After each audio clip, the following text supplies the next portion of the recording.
We have been spinning our wheels for 15 years, teaching founders to focus on the Silicon Valley innovation model. And guess what happens? When you make a Silicon Valley company in Canada, where does it want to go? It wants to go to Silicon Valley.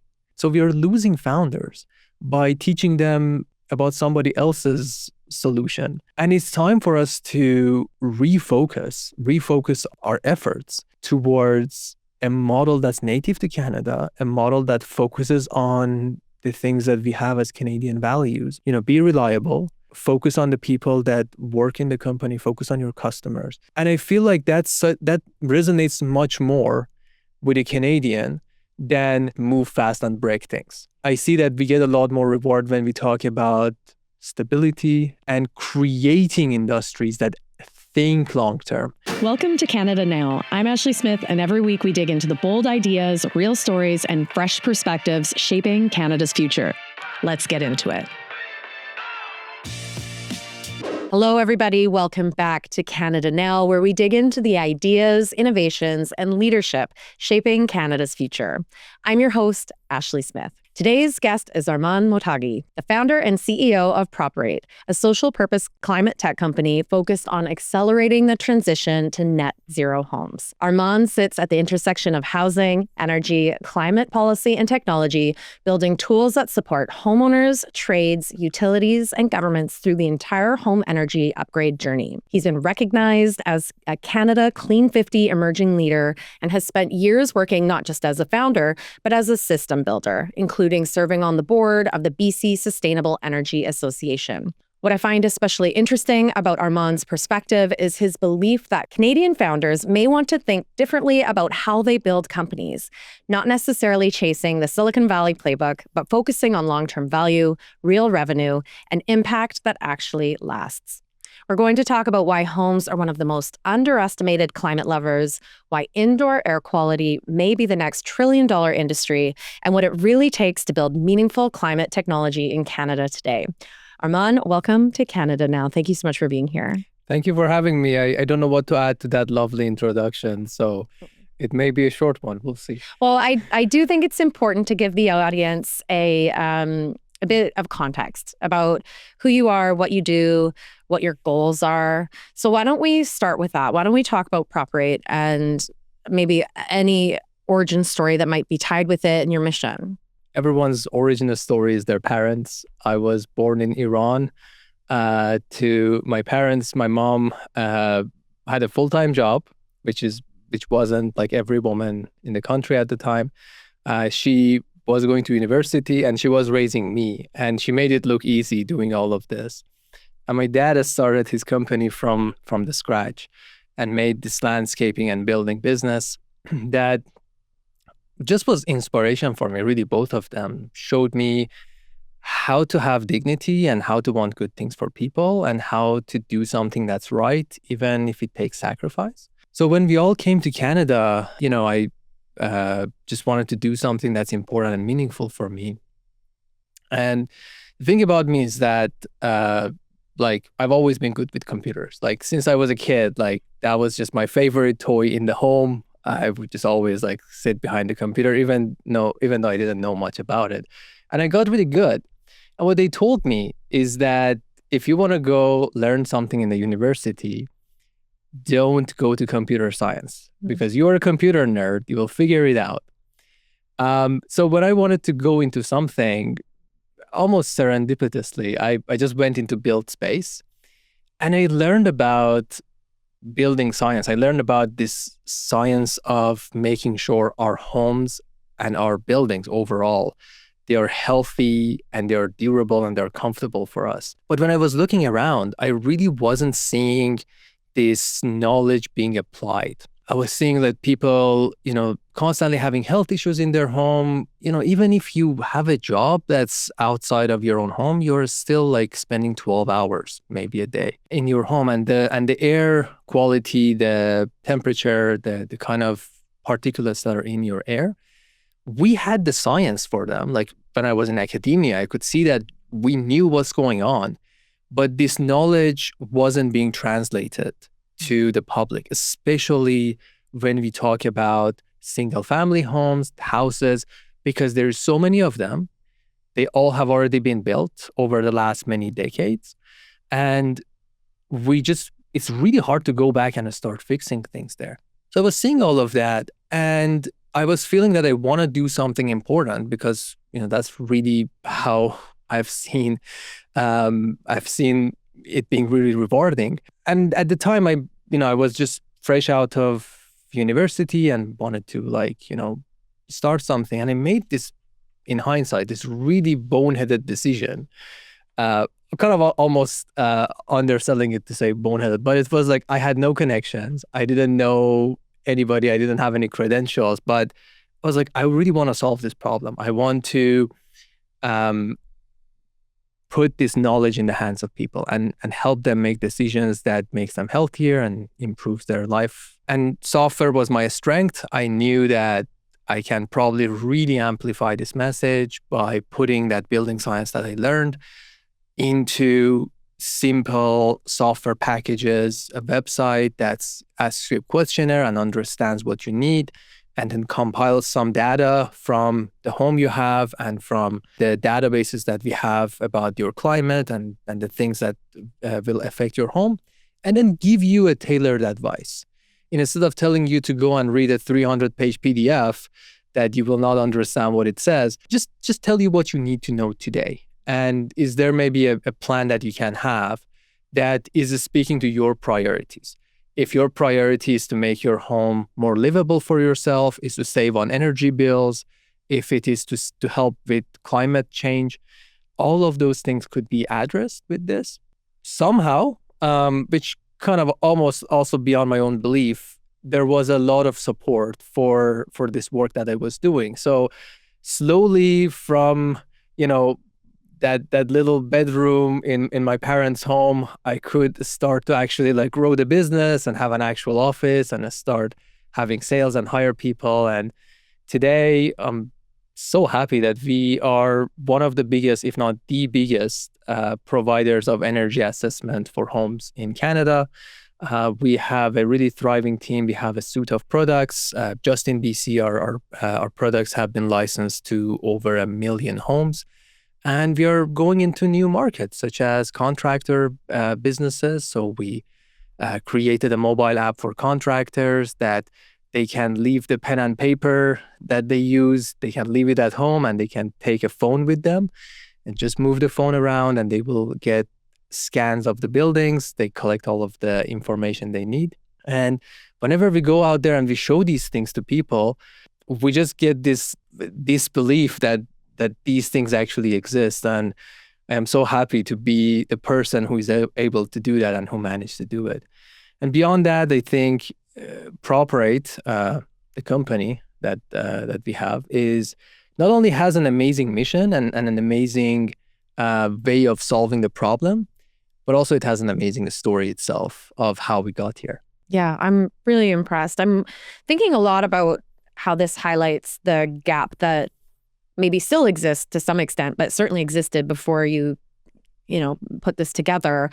And just to make sure there's clarity, it seems to me that this also highlights there was a really fractured sense of, who's dealing with some of these issues and how, and you're really bringing together and connecting the dots. So you're working with, in many ways, I guess, homeowners, like individuals, then you're working with people in industry and contractors, and then I guess also in alignment or in partnership in some ways with governments. Is that right?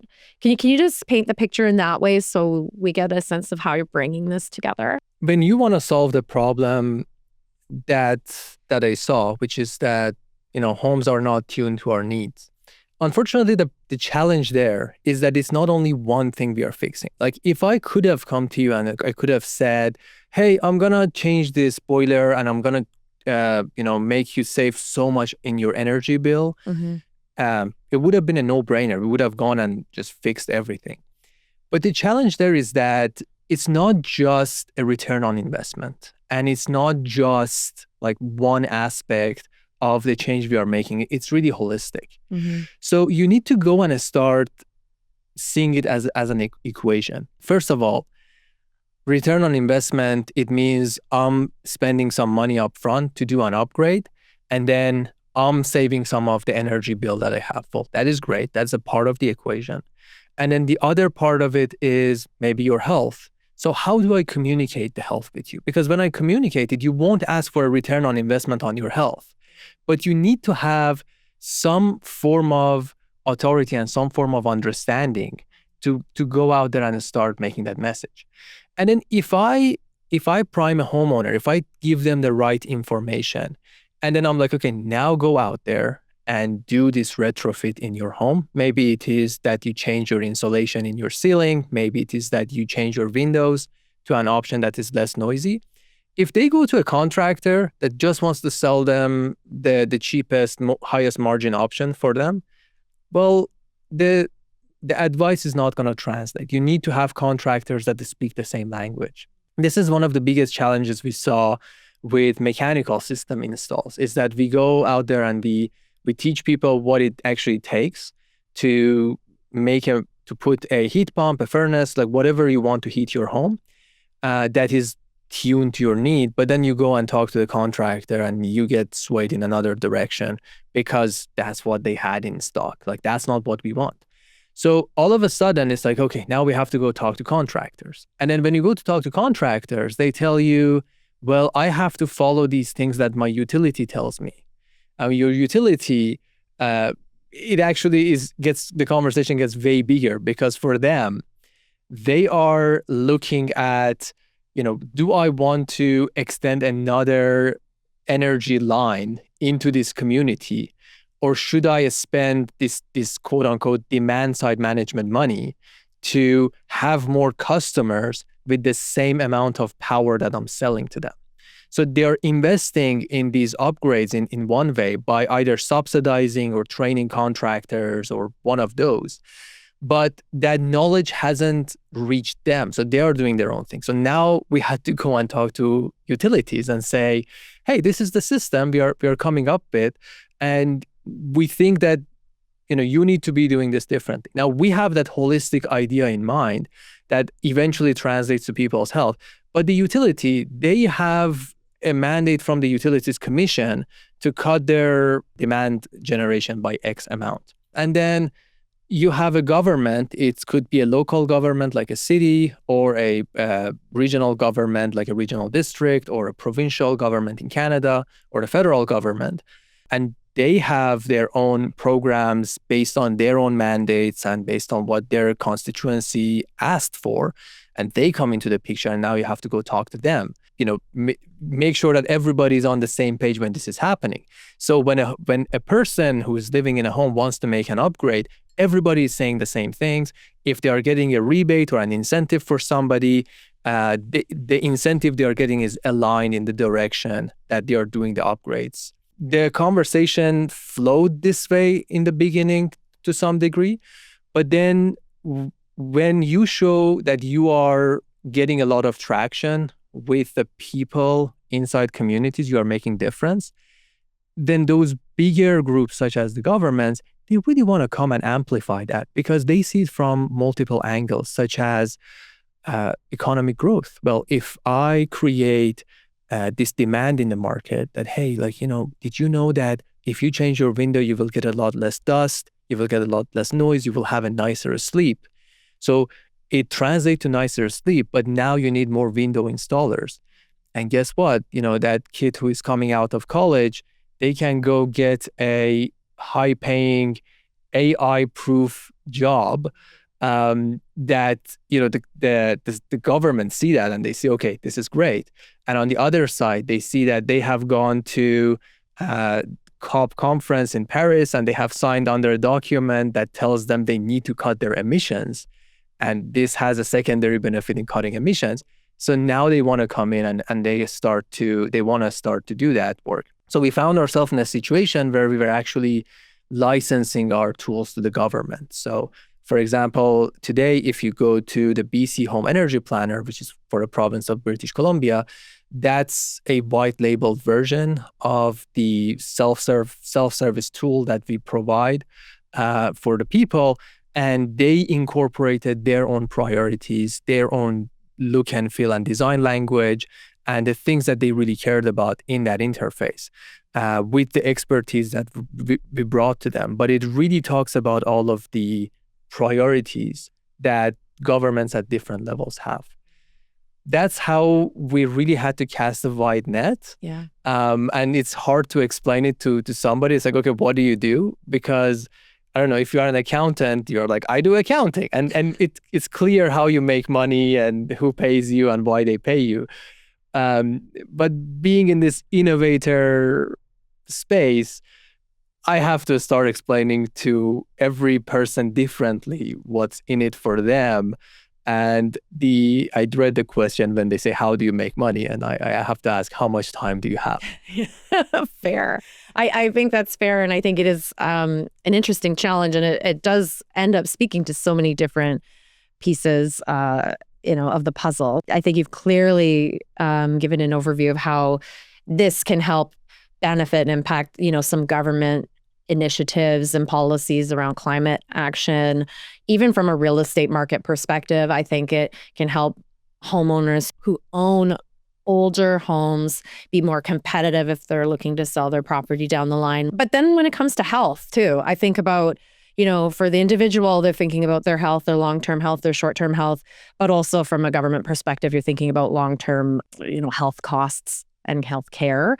Can we bring it down to the human level a little bit? I'd love to know if there are any, whether there's stories or just instances or things you can reference that speak to how improved indoor air quality has helped, your regular day-to-day Canadian. Yeah, that's a really great question. And, I see the research on the importance of it, but our brains, and it probably comes from the time that we were living in caves, our brains are just so good at tuning out when our air is poor, our air quality is poor. You hear some really extreme stories of people not knowing what's wrong. There was this story circulating online of this person who was thinking that there is a ghost in their home and like sticky notes are stuck everywhere in their home. And it turned out that they had a carbon monoxide leak from their furnace. And like their brain was just hallucinating the whole time, right, not really realizing what is going on. Now, that's an extreme case, right? Or another example is like kids having developmental problems because of mold concentration in the home, or somebody like all of a sudden getting bedridden. And you're like, when did that start? And they are like, oh, it was the time that I moved into this new home. It's like, okay, well, there is a correlation here. These are the examples that we see in extreme, and actually like many people hear about them from maybe a loved one or from the news or some sort of it. But what is important is that to all of us get impacted one way or another with our air quality and the quality of our indoor in general. And when I say indoor environment quality, that means the stuff that are in your air. This is, it could be that, somebody put a polish on this table and that polish leaves a small amount of gas, just off gases a tiny amount every hour.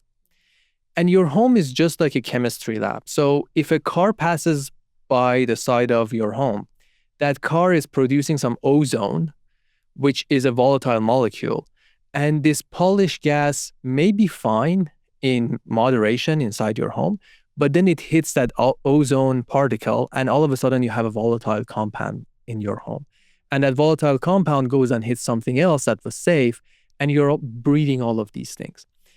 The other part of the indoor environment quality, it could be the temperature, like your body is trying to keep you warm and therefore like is shutting down parts of your attention to just help you concentrate. It doesn't help you concentrate, but it keeps you warm and keeps your limbs from going cold.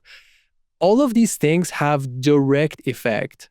Maybe you don't notice them, but they have a direct effect on your health. And the worst thing about it is that it gets really easily normalized. You think that, there is something wrong. Maybe I don't feel too well today. You don't think about the effects of the environment on you. Where it gets, I think, a little bit even more alarming is with children. There is research that's showing kids who are studying in better ventilated classrooms, they get higher math scores. They have higher attendance. Even when you take out the socioeconomic factor from their study, there is a clear correlation between what we take in as the air and the environment that is immediately surrounding us and our mood and our well-being. We intuitively understand this when I tell you that if you eat junk food, you're going to feel worse. Or if you have, a lot of sugary drinks, you're going to feel worse. Air is just another component of our life, and it has a much more profound and much more immediate effect on our lives. So I think we have to start, that's one of the parts of that health conversation of bringing to the homeowners, is that we have to show, like, what is in your air? Like, are you breathing the correct air? Are you properly ventilating your home? Is the temperatures right for you? And hopefully when that comes together, and I think it's going to happen in the next, hopefully 5 years or maybe next decade, that all of a sudden these conversations come together. I think we are going to have an industry that's going to be absolutely massive. When you look at the size of the food, healthy food industry, when you look at this size of, boiled water, water filtration, you see the size of these industries.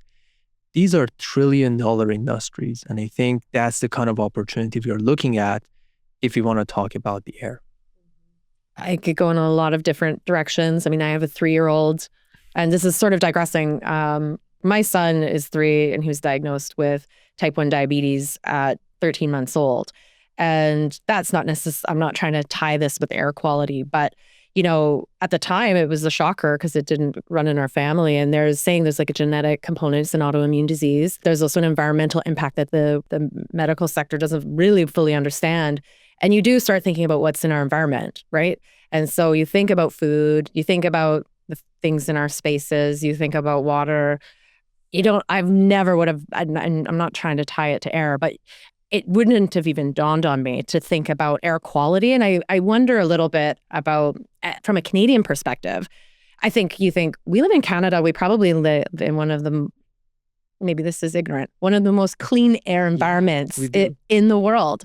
And so it seems kind of like the last thing on the priority list. But of course, you bring up the point of being inside a closed space for a long time. I also hear, folks on either end of the spectrum, who have feelings or opinions about retrofit and required, changes to how buildings should be and how homes should be. And this, housing's so expensive in many areas in Canada. This is my long-winded way of saying, like, clearly this is an important factor. It's probably something that most Canadians hadn't thought about.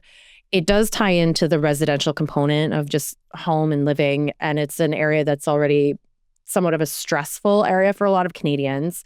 And so how do you talk to people about that piece? Most people want healthy environments, especially for their kids or say their elderly parents that maybe live with them. What does it take to use your system and gain a better understanding of, even before they make decisions, just to have the understanding of what they might be dealing with in their homes? What does that look like? Yeah, I think this question is a very reasonable one, and it's probably because you have been in real estate. So you get all kinds of people with all kinds of backgrounds coming to you.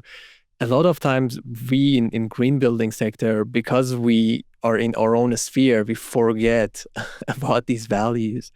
So I appreciate the question. And, a lot of times it's not that they need to do something really crazy. Is that you need to have the knowledge. It's the same as health in any other area. Just like if you're having an unhealthy lifestyle and all of a sudden you learn about proteins and carbs and calories, Some people are like, okay, I'm going to have a detox. I'm going to eat only kiwis for a week. And like, that's not going to help you in any way, right? What really helps people is changing, making a small changes and getting to that healthy lifestyle that they want. With these sort of things, with indoor environment quality, it's the same way. The nice thing about it is that we can actually make a lot of changes at the same time. But as you alluded to, there is economic pressures on making that happen. Technologies get better. Sometimes we wait for things to get cheaper in the future. So what we really focus on, if you go to our website and you get a remote energy assessment, that's what we call it, is that you put in the address of your home. The first question we ask you is, what is the problem? Do you have any issues in your home? It's in the questionnaire, that's the first question. So when you answer that, all of a sudden, the priority of that algorithm shifts toward fixing the thing that's annoying you. And a lot of times, the thing that's annoying you is actually like an easy fix. Then when we ask you some other questions, what have you improved in the last 10 years? What is the square footage of your home? Is the numbers we have or our estimates are correct about this sort of thing? Questions that you can answer without even getting off of your seat. We give you a plan. After we tell you where we think your home is in the scale of energy efficiency, we give you a plan. And the plan has steps. It's like, okay, step 1, do this, step 2, do that. And a lot of the first steps is around awareness. But the other steps could be that you take them over so many years. Mm-hmm. We have had, we actually made some videos on our YouTube channel and website about one homeowner who just was like, a decade-long mission of fixing something here and fixing something there and making a small changes to their life. On the subject of the air quality, like the, polish on this table and all of that. Maybe you can open a window from time to time, or maybe you can change the filter on your ventilation system, or just know that, this is the thing you need to fix. What is interesting is that in other places, in other countries, they do a much better job of getting this science out. For example, in Germany, there is this idea, and anybody who is hearing this, pardon my German, I don't speak the language, but they have this concept called the Stubluften, which is this idea that you open the windows for a few minutes every once in a while to let the air circulate without your home getting cool. And everybody there knows what this is, but like here, like we don't have a word for it. We have to use the German word. Is this going to cost anybody anything? Probably not. It's more about it being in the public consciousness. And when you are able to put those things in the public consciousness, then all of a sudden you have priority about better construction. In Canada, we had this house that was made in the city of Regina many decades ago that was very highly energy efficient, so great with keeping energy inside. And in Germany, this movement became the passive house movement, which is $1 billion industry. Even though we were one of the initial starting pieces of it, we didn't get benefit from it. Nowadays, the buildings that are to code, they require you to be really airtight, really energy efficient. But we have to go and buy the European tapes to do our work, because they picked this up, they ran with it, they put it inside their own public knowledge, and they made innovation from it, and now they're reaping economic benefits from it. So it's not just a conversation about, okay, now we know more things. Is that the things we know also creates us job, creates exporting opportunities, because in the future other countries will realize this. It's just going to have a full benefit. So let's not just think about it in terms of dollars and cents or thinking that anybody has anything to sell here. Let's think about the potential it has and how it can holistically benefit everybody. I have a funny anecdote that I have to share. I sold what I believe was the first spec-built passive house in Vancouver about 10 years ago. And what I mean by that, there would have been other passive homes built in the city, very few, but for people who are building them for themselves or having them built for themselves. This one was built by a builder for the market. And it successfully sold, and it was a wonderful experience. But he hummed and hawed at the time, and ended up ultimately putting a heating system into the passive house, which for listeners who might not understand, a true passive house would not have a heating system. It doesn't require it. And so technically, the folks who are romantic maybe about this, they would say that wasn't a passive house. Well, it was built to passive house standards, but then they put a heating system in it just because the builder was concerned that, the market wouldn't understand or appreciate or necessarily, be looking for the comfort side of what the home can provide. Ultimately, the buyer was someone who had lived in Vancouver for some time, but they did have European roots. Like they were born, I can't remember which country now, but they were familiar with the concept and they loved it. I believe they're still there today. But it was an interesting experience. And since you've seen an evolution in some awareness, but still, I think a lot of confusion about just generally and the why behind it. I appreciate you bringing your perspective. And I think that we've touched on some of these things and why they're important. As a founder and business owner and someone who's successfully scaled and been able to really bring in important partners over time, I'd love to know how you see the landscape from an innovation perspective, how you see the landscape as a founder, how you see some of your counterparts maybe building companies that are, trying to make things work. What's your take right now on a 30,000 foot level? Like, how do you see the Canadian landscape for founders? Somebody told me that a good driver is the one who doesn't see the car in front of them, but it sees the next turn, like way ahead. And I think what we really can benefit from is long-term thinking. Properate has gotten here because in a lot of situations, we were actually off base with what everybody else were doing. And I think this really speaks to our innovation model, which we can get into a little bit, but I think we need to come up and, this is why I appreciate you doing this, making these conversations, is that we need to come up with our own innovation model in Canada. Not the one that's constantly chasing trends of everywhere else, but actually one that is like a good driver is really thinking ahead and doesn't really care about that innovation cycle. When I say off phase, I'm going to give you an example. Around 2020, there was this program announced, maybe a little later, maybe a little bit earlier. There was this program announced by Canada called the Canada Greener Homes Program. So they said, we are going to put $2.6 billion into doing on-site energy assessments and upgrading homes and then having verification of that. And when you do that work, government comes and subsidizes your upgrade. And it's also going to subsidize or pay fully for the energy assessment you had done. So people were going on site and they were doing energy upgrades. At the time, we started, because of the problem space, we started realizing that the energy efficiency is not in the public discourse. Mm-hmm. And the knowledge about the home's health is not in the public discourse.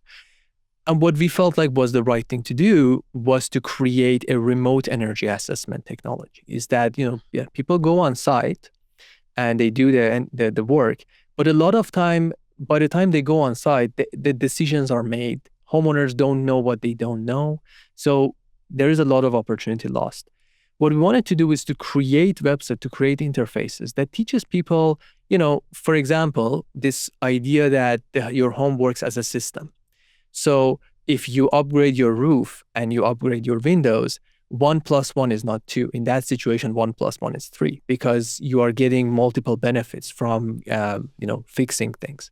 And a lot of times you could also waste your money. Imagine there was a hole in this glass and the water was going through it and I have a duct tape.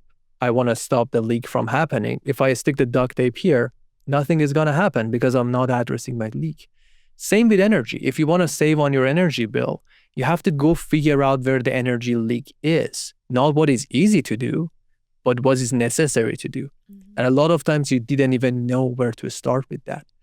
So anyways, we created the tool that asks people questions, and we call it Properate Homes. Very proud of it, put it in the market.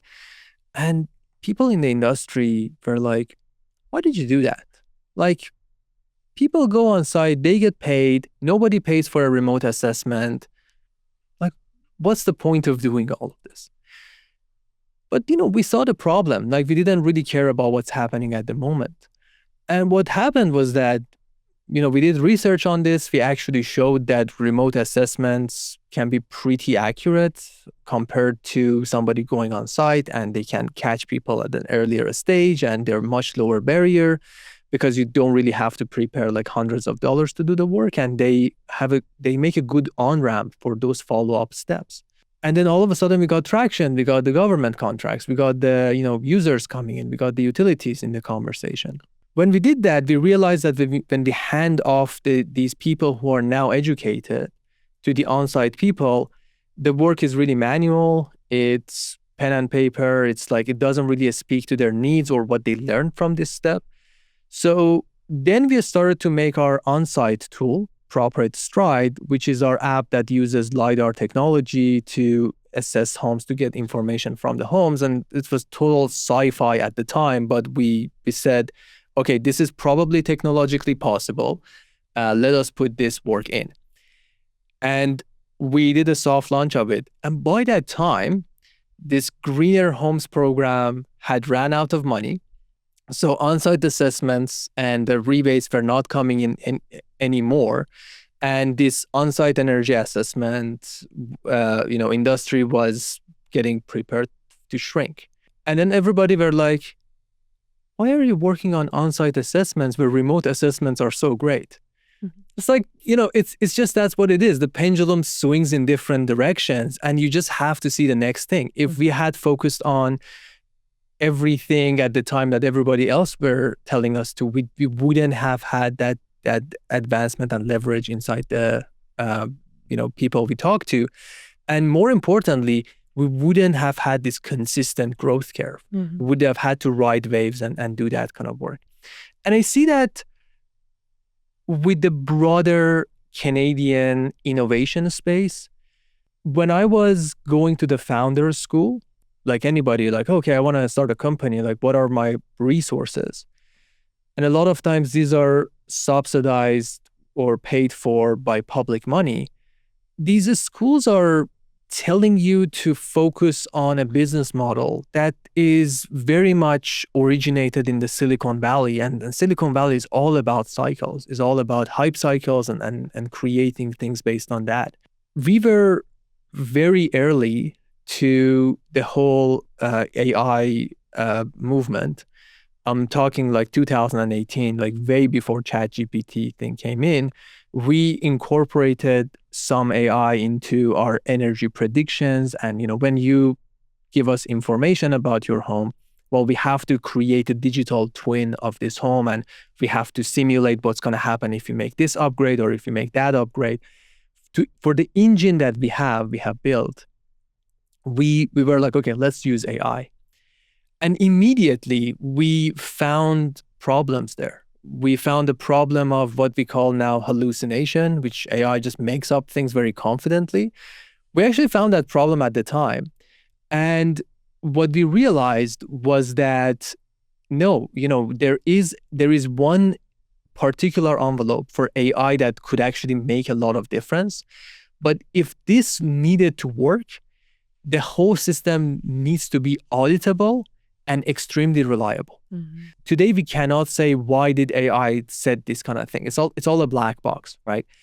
We didn't want that. We realized that's a big limitation. So we focused on making a system that's auditable and making a system that is, we know that it's going to work. We know the boundaries of it. Even if it misbehaves, we can go and understand what were the chain of events that caused this and exactly fix that so that it doesn't happen later. the white paper we wrote, it actually talked about all of these limitations and showed that if you want to use AI, the other limitation is that if we want to go and work with underserved communities, like indigenous communities in the north, or just like low-income communities, they don't have a history of getting energy assessments, getting air quality assessments. There is no data for them. So if you're going and training an AI with old data, they cannot make use of it. Mm-hmm. If you want to go to a community that doesn't have anybody who can go inside the homes and do energy assessment, we want to do the work remotely, we cannot rely on the past data because it's not there to begin with. That's the problem we are trying to solve. So we wrote these requirements that we want this engine that we make to have these things. And AI is not it. So what is the solution? And we came up with an engine that uses some components of AI, but it does it in a very clear way. Mm-hmm. And all of a sudden, that gave us a lot of benefit because when we were talking to the government, we are not like, hey, have this black box that we don't know how it's going to work today or tomorrow, and maybe it's going to hallucinate a little bit. No, we're like, this is something that you can rely on and it's auditable. And if you want to do some auditing, you can do it. And that was by not following the Silicon Valley model, right? If we had followed the Silicon Valley model, everybody talks about AI, you have to talk about AI because that's what everybody want to hear. And you going and saying, no, you know what, that's not the right domain for me. Mm-hmm. I think that's much better. And then, when it comes to the Stride app, well, that's using a fair bit of AI. That's using a fair bit of spatial computing, all of these buzzwords. But they happen not because we have to ride the wave. It happens because that's the right technology for what happens. And I'm hoping that more Canadian innovation happens in this context, that we don't go and look at what is trending in the world. And I see that happening, thankfully, these days to some degree. But we don't go and chase what is out there in the world. We think about what problem we are trying to solve and what are our objectives for solving this problem. Solve the problem with the tools we have available to us, and then wait for the market to catch up. It sounds to me like you're very values-driven. You're seeking trust to be able to build longer-term results and 100%. Impact. Are you able to speak to your business model at all? Because when I hear and think about sort of the Silicon Valley playbook and that strategy and that approach to building and scaling a new business, particularly in the tech sector, I think about VC money, number one. That's the first thing I think about. And so are you able to give us any insight as to how you kind of started and grew and scaled from sort of that funding perspective? Going to those startup programs, they teach you the basics about, how to start a business and run a business. But when it comes to funding, they say, okay, well, you can go and talk to investors. Of course, you could bootstrap too, but it's always like this thing that's like, yeah, you could bootstrap, but it's not it's not like seen as something that everybody does. So, I was, okay, well, we have to go find investors. And I think one of the plagues that we have is this showman entrepreneurship. That's what I call it. And I see to this day, like, somebody hears that I'm an entrepreneur and the first question they have is, how many times have you been on Shark Tank? Mm-hmm. And I'm like, that's not how a business works. Like, you don't just go into somewhere and talk to an investor and just gives them 20% of your company based on a 5-minute conversation. People have a different idea about what it's really like to start a business. And I had that to some degree when I started. So I started, like seeing how innovative like VC firms work. And, I wanted to like, kind of speak that language. So I made a pitch deck. I talked, about our potential and everything and got coaching on that. And then what happened after doing this for a while was that I was feeling that when I was sitting in front of investors, I'm not speaking their language, because the first question they had was, okay, so you have done this thing for homes. When are you going to move to commercial buildings? I'm like, yeah, I understand why they're asking that question, because they see it in the numbers game. They see that the commercial building is bigger, so each project is more valuable. Yeah, more money. Yeah, but that totally misses the point, right? Mm-hmm. The fact is that before me, a lot of people have come and have started to innovate in this space, and they have followed the Silicon Valley model. And whatever Silicon Valley model has been able to fix, it has already fixed. So homes weren't a place where this money somehow flowed into. And I was also hitting those barriers. I was feeling that the conversation falls apart because I'm not saying the flashy things. I'm not talking that language of, okay, let's get really big. And around the same time, something else was happening, was that we were making sales. We were making sales. We had customers that were really happy with our product. So just like I found myself like there was this one point that we became cash flow positive. Like I didn't have to stay with my parents, and I didn't have to like not take a salary and eat ramen. I mean, I didn't eat ramen. I ate healthy, but for the sake of argument. And it felt like this veil was lifted from my eyes. It's like, why am I doing this? Mm-hmm. Why am I like writing this total addressable market, and I'm making this hockey stick graph of like, in 3 years I'm gonna like have these many like sales, even though I don't know like what's gonna happen in 3 years. And why am I like wasting my time like that? And all of a sudden, bootstrapping became so obvious, and I was so confused that why didn't I even like follow this any sooner? I just told myself I'm never gonna look back. I'm gonna focus on a bootstrap company.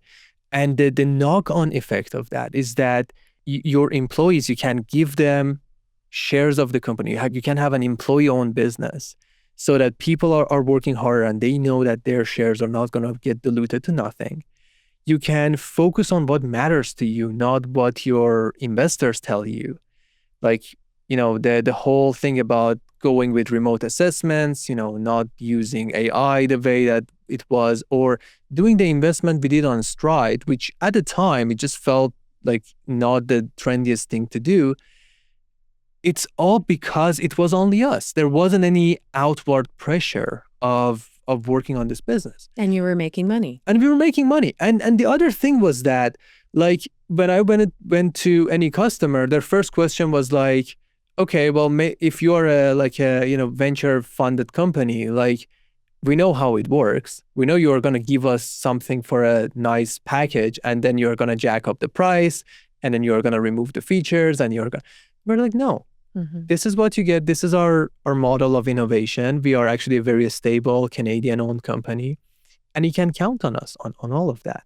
And even like with that, it's not only gonna be the sales. Like, sure, there were times that we had to invest more than what we were making, and I'm like, okay, well, now I'm gonna go and try to figure out if I can get some funding from the bank.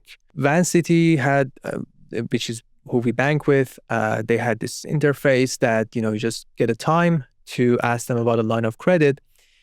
And I sat and I prepared this whole document about what we were going to do with the money and all of that. So the time for the call comes in and I'm prepared. I pick up the phone and I'm like, hi, yeah, we are a Canadian company. We want to do this and we do that. And the guy behind the phone was like, let me stop you right there. I already looked at your cash flow history, and I've already approved you for the amount you want. Wow. And I'm like, okay. Like, I was kind of disappointed that I didn't get to say all of these things. But that's how it works today. Like, it's all formulated. And like, it didn't take, it was a 3-minute phone call. Mm-hmm. And we had a line of credit for it. For me, it feels that there is a lot of merit in here that we miss when new founders come in. We don't talk to them enough about these sort of things, about focusing on selling to customers, not creating a message for investors and then go and figure out how to sell customers. And the sad thing about it is that we have been trying to do this for the last 15 years. Since this model took hold in Silicon Valley, we started to just see if we could recreate that model inside Canada. And it's not a bad effort. I mean, our movie industry hugely succeeded with, creating tax incentives and creating environment for movie studios to come in. But for startups, which is a bottom-up innovation, that has backfired. Let's just see it like how it is. We have been spinning our wheels for 15 years of doing this, of teaching founders to focus on the Silicon Valley innovation model. And guess what happens? Just like how, water flows downwards, when you make a Silicon Valley company in Canada, where does it want to go? It wants to go to Silicon Valley. I see this on my LinkedIn feed, like, every once in a while, there is a fed up founder that's like, I'm not getting the innovation opportunity that I want in Canada. I'm not getting the funding that I need. I'm going to Silicon Valley, like frustrated. And when you think about this, is that this person, just like myself, they set out to solve a problem. They didn't set out to make a Venn diagram of their total addressable market and their obtainable market. No, they wanted to solve a program. They want to solve a problem. They came to sometimes, most of the times, publicly subsidized or publicly funded programs.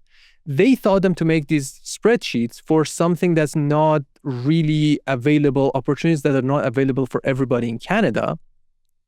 And now they're disgruntled for an obvious reason, is that we are just like not giving them the thing they asked for. So it contributes to brain drain. So we are losing founders by teaching them about somebody else's solution. And it's time for us to refocus our efforts towards a model that's native to Canada, a model that focuses on the things that we have as Canadian values, which is that, be reliable, focus on the people that work in the company, focus on your customers. Every day that I wake up, I have two people to answer to. It's the employees of Properate and it's the customers of Properate and nobody else. And I feel like that resonates much more with a Canadian than one of the mottos of Silicon Valley, which is move fast and break things. I don't see like a lot of Canadians with loving the idea of breaking things. And I see that we get a lot more reward when we talk about stability and we talk about like seeing the long term and thinking about those things and creating industries that think long term, make things that are gonna only grow and make things that actually maybe today a lot of people don't know about it or don't understand the need, but one day they will. I want to be mindful of time.